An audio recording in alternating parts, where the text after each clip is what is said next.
ഹരേ കൃഷ്ണ. എല്ലാവർക്കും മാധവത്തിലേക്ക് സ്വാഗതം. ഭഗവത്ഗീതയിലെ 2ാമത്തെ അധ്യായമായ സാഖ്യയോഗയാണ് നമ്മൾ ഇപ്പോൾ കുറച്ച് ദിവസങ്ങളായി പഠിച്ചുകൊണ്ടിരിക്കുന്നത്.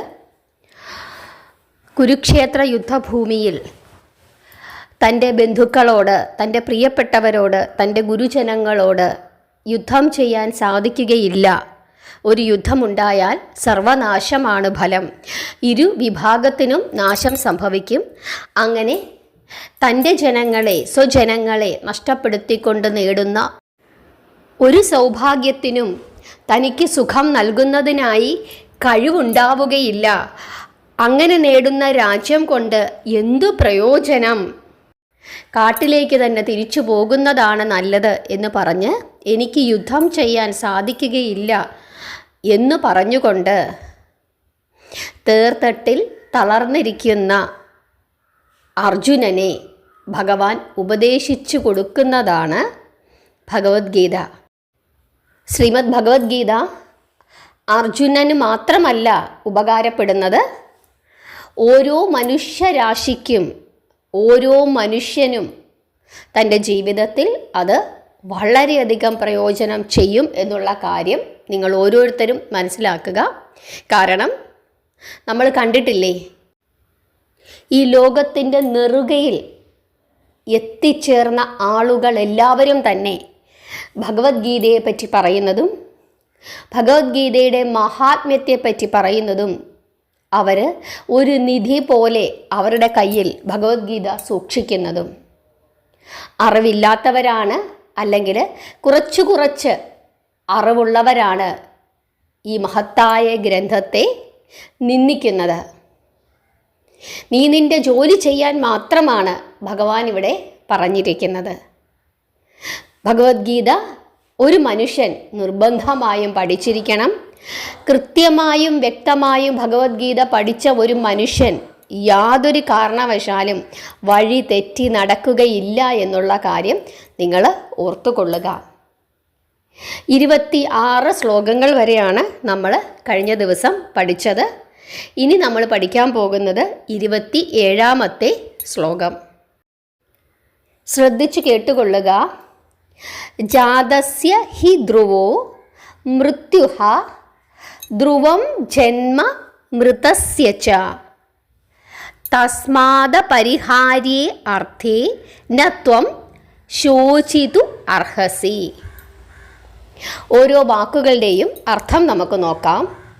ജാതസ്യ അർത്ഥം ജനിച്ചത്, ഹി വേണ്ടി, ധ്രുവോ തീർച്ചയായും, മൃത്യുഃ മരണം, ധ്രുവം തീർച്ച, ജന്മമൃതസ്യ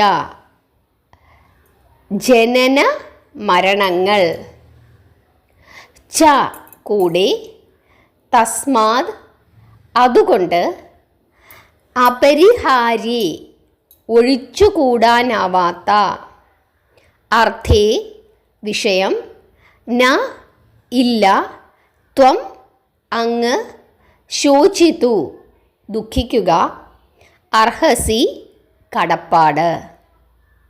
ശ്ലോകാർത്ഥം നോക്കാം. ജനിച്ചവന് മരണം നിശ്ചയമാണ്, മരിച്ചവന് ജനനവും നിശ്ചയം തന്നെയാണ്. ഒഴിച്ചുകൂടാനാവാത്ത ആ വിഷയത്തിൽ ദുഃഖിച്ചിട്ട് എന്തു കാര്യം എന്നാണ് ഭഗവാൻ വീണ്ടും ഇവിടെ ചോദിക്കുന്നത്. എന്തെന്നാൽ ജനിച്ചവന് മരണം നിശ്ചയമാണ്, അല്ലേ? ആരൊക്കെയാണോ ഈ ഭൂമിയിൽ ജനിച്ചത് അവരൊക്കെ ഇന്നല്ലെങ്കിൽ നാളെ മരണപ്പെടുക തന്നെ ചെയ്യും. മരിച്ചവൻ എന്തു ചെയ്യും? വീണ്ടും ജനിക്കും, അതും ഉറപ്പാണ്. അതുകൊണ്ട് തന്നെ ഈ മരണം എന്ന് പറഞ്ഞ ഒരു കാര്യത്തിന് യാതൊരു പരിഹാരവുമില്ല അതൊഴിവാക്കുന്നതിനായിട്ട്. അങ്ങനെ പരിഹാരമില്ലാത്ത, നടക്കുമെന്ന് ഉറപ്പുള്ള ആ കാര്യത്തിന് വേണ്ടി എന്തിനിങ്ങനെ ദുഃഖിക്കുന്നു? ഭൗതിക ജീവിതമെന്ന ഒരേ നാണയത്തിൻ്റെ 2 വശങ്ങളാണ് എന്ത്? മരണവും ജനനവും. ഇവിടെ നാശം സംഭവിക്കുന്നത് ശരീരത്തിനാണ്, ആത്മാവിനല്ല. അത് കഴിഞ്ഞ ശ്ലോകങ്ങളിലൊക്കെ ഭഗവാൻ പറഞ്ഞിട്ടുണ്ട്. ശരീരത്തിന് നാശം സംഭവിക്കുക തന്നെ ചെയ്യും. അത് അർജുനൻ്റേതും സംഭവിക്കും, ഭീഷ്മരുടേതും സംഭവിക്കും. എന്തിന്? മനുഷ്യരൂപം പൂണ്ടു നിൽക്കുന്ന ഭഗവാൻ ശ്രീകൃഷ്ണൻ്റെയും സംഭവിക്കും. അത് നിഷേധിക്കാനാവാത്ത ഒരു സത്യമാണ്. അങ്ങനെയാകുമ്പോൾ ഭീഷ്മാദികൾ ജനിച്ചവരാണെങ്കിൽ അവർക്ക് മരിച്ചേ തീരൂ. അർജുനൻ കൊന്നില്ലെങ്കിലും അവർ മരിക്കും. അവരുടെ മരണം പാടെ ഒഴിവാക്കുന്നതിന് അർജുനന് സാധിക്കുകയില്ല. അപരിഹാര്യമായ മരണം അവർക്ക് സംഭവിക്കും എന്നിരിക്കെ അതിൽ മമതാബദ്ധനായി ദുഃഖിച്ച് സ്വധർമാനുഷ്ഠാനത്തിൽ നിന്നും പിന്മാറി സമൂഹത്തിനും തനിക്കും പതനം വരുത്തുകയാണോ നല്ലത് എന്നാലോചിക്കാനാണ് ഭഗവാൻ അർജുനനോട് വീണ്ടും വീണ്ടും പറയുന്നത്. കാരണം ഇവിടെ യുദ്ധം ചെയ്യുക എന്നുള്ളത് ആരുടെ ധർമ്മമാണ്? ക്ഷത്രിയനായ അർജുനൻ്റെ ധർമ്മമാണ്. അർജുനൻ യുദ്ധം ചെയ്താലും ചെയ്തില്ലെങ്കിലും ഭീഷ്മരുടെയും ദ്രോണരുടെയും ഒക്കെ തന്നെ ശരീരത്തിന് നാശം സംഭവിക്കും. അപ്പോൾ വീണ്ടും അർജുനന് സംശയം തോന്നാം, അതൊക്കെ ശരി തന്നെ, എങ്കിലും തൽക്കാലം എൻ്റെ കൈകൊണ്ട് അവർക്ക് നാശം സംഭവിക്കണ്ട. സംഭവിക്കുന്നെങ്കിൽ സംഭവിച്ചോട്ടെ, പക്ഷേ അതിനു കാരണക്കാരൻ ഞാനാകാതിരുന്നാൽ മതി. എനിക്ക് അതുകൊണ്ട് മനസമാധാനമുണ്ടാകും. ഇങ്ങനെയാണ് വീണ്ടും എന്ത് ചെയ്യുന്നത്? അർജുനൻ ചിന്തിക്കുന്നത്. അങ്ങനെ അർജുനൻ ചിന്തിക്കുമ്പോൾ അതിനുള്ള മറുപടി ഭഗവാൻ വീണ്ടും 28-ാമത്തെ ശ്ലോകത്തിലൂടെ പറഞ്ഞു കൊടുക്കുകയാണ്. 28-ാമത്തെ ശ്ലോകം നമുക്ക് നോക്കാം. അവ്യക്താധീനി ഭൂതാനി വ്യക്ത മധ്യാനി ഭാരത അവ്യക്ത നിധാനാന്യേവ തത്രകാ പരിദേവന. വാക്കുകളുടെ അർത്ഥം നോക്കാം. അവ്യക്താധീനി, ആരംഭം തന്നെ അവ്യക്തമായത്. ഭൂതാനി, ഭവിച്ചത്. വ്യക്തമധ്യാനി, മധ്യേ കാണപ്പെടുന്നത്. ഭാരത, അല്ലയോ ഭാരത. അവ്യക്ത നിധാനന്യേ, അർത്ഥം അവസാനവും അവ്യക്തം. ഏവ, അതുകൂടാതെ. തത്ര, അവിടെ. കാ, എന്ത്. പരിദേവന, അർത്ഥം ദുഃഖം. ശ്ലോകാർത്ഥം നോക്കാം. ജനനത്തിനു മുമ്പുള്ള ഭാവം അവ്യക്തവും മരണം വരെയുള്ള ഭാവം വ്യക്തവും അവസാനം മരണാനന്തര ഭാവം അവ്യക്തവും ആകുന്നു. ഹേ ഭാരത, ഇതിൽ എന്തിനു ദുഃഖിക്കുന്നു? അല്ലേ, നമുക്കറിയാം ജനനത്തിനു മുമ്പ് എന്തായിരുന്നു എന്ന് നമുക്കറിയില്ല. പക്ഷെ ജനിച്ചു കഴിഞ്ഞ് മരണം വരെയുള്ള സമയം എന്തൊക്കെയായിരുന്നുവെന്ന് നമുക്കറിയാം. മരണത്തിന് ശേഷം എന്ത് സംഭവിക്കുന്നു എന്ന് നമുക്കറിയാമോ? ഇല്ല. അല്ലയോ അർജുന, ജഡശരീരങ്ങളുടെ ആദി അവ്യക്തമാണ്, മധ്യം മാത്രമേ വ്യക്തമായിട്ടുള്ളൂ, അന്ത്യവും അവ്യക്തം തന്നെയാണ്. ഇക്കാര്യത്തിൽ വിലാപങ്ങൾക്കും വിഷമങ്ങൾക്കും എന്താണ് പ്രസക്തി എന്നാണ് ചോദിക്കുന്നത്.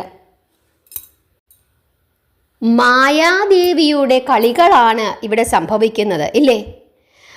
ഇതിനു മുമ്പ് എന്ത് സംഭവിക്കുന്നു, ഇതിനു ശേഷം എന്ത് സംഭവിക്കുന്നു, ഇതൊന്നും നമുക്കറിയില്ല. എല്ലാം മായയാണ്. നടുക്കുള്ള കുറച്ചു ഭാഗങ്ങൾ മാത്രമാണ് നമുക്ക് അറിയാൻ സാധിക്കുന്നത്. ജഡവാദികളായ ഭൗതികന്മാർക്ക് ഈ പ്രപഞ്ചം എന്നും അനിർവചനീയമായ ആശ്ചര്യമായി തന്നെ അവശേഷിക്കുമെന്നാണ് അർത്ഥം. അതായത് മനുഷ്യർ പല രീതിയിലാണ് ചിന്തിക്കുന്നത്. ഇതാണ് ശരി, ഇതാണ് സത്യം, നമ്മളീ കാണുന്നത് മാത്രമാണ് ശരി. ജീവിച്ച് നമ്മളിങ്ങനെ സുഖിച്ച് ആനന്ദിച്ച് തെറ്റും ശരിയും ഒക്കെ ചെയ്ത് ഇങ്ങനെ പോകുന്ന ആ കാലഘട്ടം മാത്രമാണ്, അതായത് നമുക്ക് നമ്മുടെ ബോധ്യത്തിലുള്ള കാലഘട്ടങ്ങൾ മാത്രമാണ് ശരി എന്ന് ചിന്തിച്ചു പോകുന്നവരാണ് ആര്? ഭൗതികവാദികൾ. അവർക്ക് എന്നും അത്ഭുതമാണ് ഈ ലോകം. കാരണം കൃത്യമായി അവർക്കൊരു കാര്യത്തെപ്പറ്റിയും ഒരു ജ്ഞാനം ഉണ്ടാവുകയില്ല.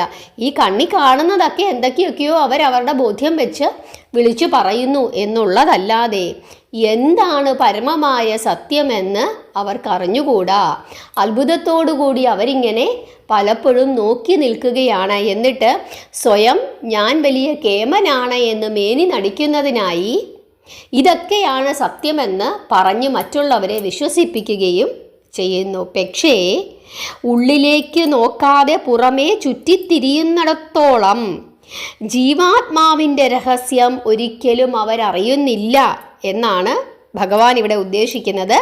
ആ സ്ഥിതിക്ക് വിഷമിക്കാതെ സങ്കടപ്പെടാതെ സ്വധർമ്മം അനുഷ്ഠിച്ചുകൊണ്ട് സത്യം എന്താണെന്ന് തിരിച്ചറിയാനായിട്ട് ശ്രമിക്കൂ എന്നാണ് ഭഗവാൻ വീണ്ടും അർജുനനോട് പറയുന്നത്. അതായത് സത്യം മനസ്സിലാക്കൂ എന്ന് ഭഗവാൻ പറയുന്നുണ്ട്. പണ്ട് എൻ്റെ അമ്മുമ്മ എനിക്കൊരു കഥ പറഞ്ഞു തന്നിട്ടുണ്ട്.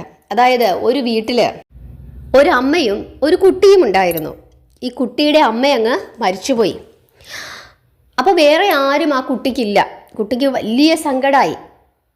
എന്നിട്ട് ഈ കുട്ടി ആ സമയത്ത് ബുദ്ധദേവനെ, ശ്രീബുദ്ധനെ കാണാനായിട്ട് പോവുകയാണ്. എന്നിട്ട് ശ്രീബുദ്ധനെ കണ്ടിട്ട് പറയുകയാണ്, ഭയങ്കര ദുഃഖമാണ് എനിക്ക്, എൻ്റെ അമ്മ മരിച്ചുപോയി, എനിക്കിനി ആരുമില്ല, എന്തിനാണ് എനിക്ക് ഇത്രയും വലിയ ദുഃഖം നൽകിയത്, ഞാനിനി എന്തു ചെയ്യും, എൻ്റെ അമ്മ എന്തിനാണ് ഇത്ര പെട്ടെന്ന് മരിച്ചു പോയത് എന്ന് പറഞ്ഞ് ഇങ്ങനെ വിഷമിക്കുകയാണ്. ഞാൻ അതുകൊണ്ട് ഇവിടെ നിൽക്കുന്നില്ല എന്നൊക്കെ പറയുകയാണ്.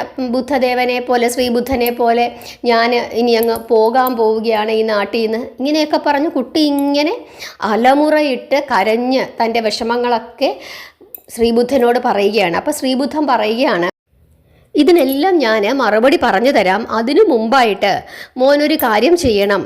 ഈ ഗ്രാമത്തിൽ ഒരു 50 വീടുണ്ട്. ഈ 50 വീടുകളിലും മോനൊന്ന് പോയിട്ട് മരിക്കാത്ത, അതായത് അവരുടെ ആരെങ്കിലും മരിച്ചിട്ടില്ലെങ്കിൽ അങ്ങനെ മരിക്കാത്ത ഏതെങ്കിലും ഒരു വീട്, അതായത് ഓരോ വീട്ടിലും ചെല്ലണം, നിങ്ങളുടെ ആരെങ്കിലും മരിച്ചിട്ടുണ്ടോ എന്ന് ചോദിക്കണം.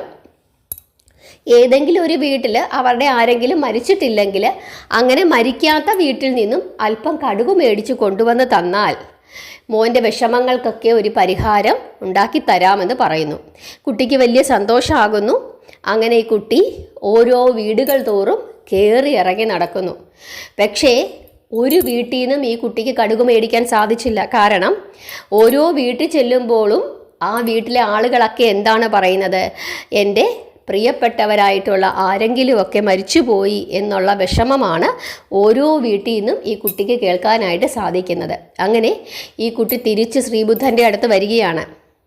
എന്നിട്ട് ശ്രീബുദ്ധനോട് പറയുകയാണ്, എനിക്ക് കടുക് കിട്ടിയില്ല, എല്ലാ വീട്ടിലും അവരുടെ പ്രിയപ്പെട്ടവരൊക്കെ മരിച്ചു പോയിട്ടുണ്ട് എന്ന്. അപ്പോൾ ശ്രീബുദ്ധൻ പറഞ്ഞു കൊടുക്കുന്നുണ്ട് ആ കുട്ടിക്ക്, മോനെ ഇതാണ് സത്യം, ജനിച്ചാൽ മരണം ഉറപ്പാണ്, അത് സത്യമാണ്, ശരീരത്തിന് നാശം സംഭവിക്കുക തന്നെ ചെയ്യും, അത് ആരുടെ ആയാലും. ചിലപ്പോൾ അതിന് ദൈർഘ്യ വ്യത്യാസങ്ങൾ ഉണ്ടാകാം. ചിലർ ഇത്ര കാലം ജീവിച്ചിരിക്കും, ചിലർ പെട്ടെന്ന് പോകും. അവരുടെ ഈ ഭൂമിയിലുള്ള അവരുടെ കർമ്മങ്ങൾ അവസാനിച്ചു കഴിഞ്ഞാൽ തീർച്ചയായിട്ടും അവർ ഈ ഭൂമി വിട്ട്, ആ ആത്മാവ് ഈ ഭൂമി വിട്ട്, അതല്ലെങ്കിൽ ആ ശരീരം വിട്ട് മറ്റൊരു ശരീരത്തിലേക്ക് പ്രവേശിക്കുക തന്നെ ചെയ്യും. തൻ്റെ ജോലികൾ, ആ ശരീരത്തിൽ ഇരുന്നു കൊണ്ട് ചെയ്യേണ്ടുന്നതായ ജോലികൾ ആ ആത്മാവ് ചെയ്തു കഴിഞ്ഞാൽ തീർച്ചയായിട്ടും ആ ശരീരം വിട്ട് മറ്റൊരു ശരീരത്തിലേക്ക് ആ ആത്മാവ് പ്രവേശിക്കുക തന്നെ ചെയ്യും. നമ്മൾ കണ്ടിട്ടില്ലേ, മരണം അടുക്കുന്ന സമയത്ത് ചില ആളുകൾ നന്നായി ഭക്ഷണം കഴിക്കും. ഭയങ്കര വിശപ്പായിരിക്കും ചിലർക്ക്. ചിലർ ഒന്നും കഴിക്കില്ല. ഇല്ലേ? അതെന്തുകൊണ്ടാണ്? അവർ കഴിക്കേണ്ടുന്നതായ കാര്യങ്ങൾ ചിലപ്പോൾ അവരെന്ത് ചെയ്ത് കാണും? കഴിച്ച് തീർത്ത് കാണും. പക്ഷേ കുറച്ചു കാലം കൂടി ആ ആത്മാവിന് ഈ ഭൂമിയിൽ നിൽക്കേണ്ടുന്നതായിട്ടുണ്ട്. കാരണം ചില കാര്യങ്ങൾ അനുഭവിക്കാനും കേൾക്കാനും കാണാനും ഒക്കെ വേണ്ടി. ചിലപ്പോൾ എന്താ സംഭവിക്കുന്നത്? കഴിച്ചു തീർത്ത് കാണില്ല, പോകേണ്ടതായിട്ടുണ്ട്. അപ്പോൾ എന്തു ചെയ്യും? ആ ശരീരത്തിന് വേണ്ട ഭക്ഷണങ്ങൾ ആർത്തിയോടുകൂടി ആ ശരീരം ഭക്ഷിക്കും. അങ്ങനെ മരണം എന്നുള്ളത് സത്യമാണ് എന്ന് ശ്രീബുദ്ധൻ ആ കുട്ടിക്ക് മനസ്സിലാക്കി കൊടുക്കുകയും ആ കുട്ടിയെ ആ സത്യം ബോധ്യപ്പെടുത്തുകയും ചെയ്തു എന്നൊരു കഥ പ്രചാരത്തിലുണ്ട്. എൻ്റെ വളരെ ചെറുപ്രായത്തിൽ തന്നെ എൻ്റെ അമ്മമ്മ എനിക്ക് പറഞ്ഞു തന്നിട്ടുള്ള ഒരു കഥയാണിത്. കാരണം എൻ്റെ അമ്മമ്മ മരിച്ചു പോകുമോ എന്ന് പേടിച്ച് ഞാൻ അമ്മമ്മയെ കൊണ്ട് കയ്യിൽ സത്യം ചെയ്യിപ്പിക്കുമായിരുന്നു. കാരണം അമ്മമ്മയെ അത്ര ഇഷ്ടമായിരുന്നു എനിക്ക്. അമ്മമ്മ മരിച്ചു പോകുമെന്നൊക്കെ രാത്രിയിൽ ഞാനിങ്ങനെ സ്വപ്നം കാണും. കാരണം പ്രായമായ ആളുകളൊക്കെ എൻ്റെ ചുറ്റുപാടുമൊക്കെ ആളുകൾ ഇങ്ങനെ മരിക്കും. അപ്പോൾ എനിക്കങ്ങ് ഭയങ്കര പേടിയാണ്, എൻ്റെ അമ്മമ്മ മരിച്ചു പോകുമോ എന്ന്. കാരണം എൻ്റെ അച്ഛനെയും അമ്മയെക്കാട്ടിലൊക്കെ എനിക്ക് ഏറ്റവും കൂടുതൽ ഇഷ്ടം എൻ്റെ അമ്മൂമ്മയായിരുന്നു. അങ്ങനെ അമ്മൂമ്മയെ കൊണ്ട് ഞാൻ കയ്യിൽ സത്യം ചെയ്യിപ്പിക്കുമായിരുന്നു കുഞ്ഞായിരുന്നു. അപ്പോൾ അമ്മൂമ്മ ഒരിക്കലും മരിക്കല്ലേ, അമ്മമ്മ എനിക്ക് സത്യം ചെയ്തു തരൂ, മരിക്കല്ലേ എന്ന്. പക്ഷേ അമ്മൂമ്മ മരിച്ചുപോയി. എൻ്റെ കയ്യിലിരുന്നിട്ടായിരുന്നു അമ്മൂമ്മ മരിച്ചത്. അമ്മൂമ്മയുടെ ജീവൻ പോകുന്നത് എൻ്റെ കയ്യിലിരുന്നിട്ടാണ്. ആ ജീവൻ പോയതിന് ശേഷം മാത്രമാണ് അമ്മൂമ്മയുടെ ആ തല ഞാൻ താഴേക്ക് വെച്ചത്. അതൊക്കെ ഓരോ നിമിത്തങ്ങളാണ്. മരണം എന്ന് പറയുന്നത് എന്താണ്? സത്യമാണ്. നമുക്ക് വേദനയുണ്ടാക്കും. ആ ശരീരം നമ്മളെ വിട്ടു പോകുമ്പം നമുക്ക് വേദനയുണ്ടാകും. പക്ഷേ അത് സത്യമായ കാര്യമാണ് എന്ന് തിരിച്ചറിയുമ്പോഴാണ് വീണ്ടും വീണ്ടും മുമ്പോട്ട് ജീവിക്കാനുള്ള ഒരു കരുത്ത് നമുക്ക് കിട്ടുന്നത് എന്ന് എല്ലാവരും ഓർക്കുക. ഇതാണ് ഭഗവാൻ ഈ 2 ശ്ലോകങ്ങളിലൂടെ നമുക്ക് പറഞ്ഞു തരുന്നത്. നിങ്ങൾക്ക് മനസ്സിലായി എന്ന് വിശ്വസിക്കുന്നു. ഇനിയുള്ള ഭാഗങ്ങളൊക്കെ തന്നെ വളരെ വളരെ പ്രധാനപ്പെട്ട ഭാഗങ്ങളാണ്. ജീവിതത്തിൻ്റെ രഹസ്യങ്ങളെ പറ്റിയും ഭഗവാനെ പറ്റിയും ഒക്കെ തന്നെ നമ്മുടെ കർമ്മങ്ങളെ പറ്റിയും ഒക്കെ തന്നെ വളരെ വിശദമായി ഭഗവാൻ പറഞ്ഞു തരുന്ന ഭാഗങ്ങളാണ് ഇനി അങ്ങോട്ട് പോകും തോറും.